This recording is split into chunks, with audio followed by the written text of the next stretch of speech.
This is Atlas Mission Control at T-minus 10, 9, 8, 7, 6, 5, 4, 3.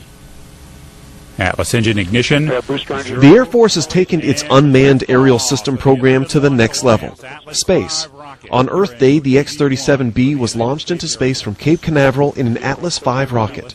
The X-37 is the first orbital test vehicle since the Space Shuttle that can return things from orbit.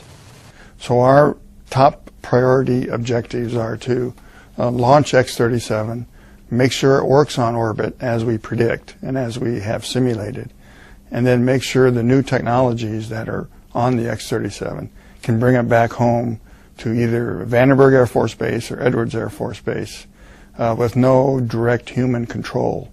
The fact that the X-37 is unmanned provides a few advantages over the more well-known NASA Space Shuttle.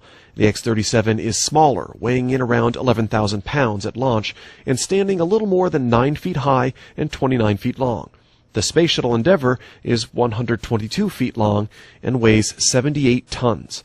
The X-37 can also stay in orbit up to 270 days, 10 times longer than the Endeavour, but both vehicles are reusable. So that is the real payoff financially. The real payoff from X-37 is using the vehicle again and again and again, and a quick turnaround on the ground, similar to the way the Air Force handles F-16s and F-15s.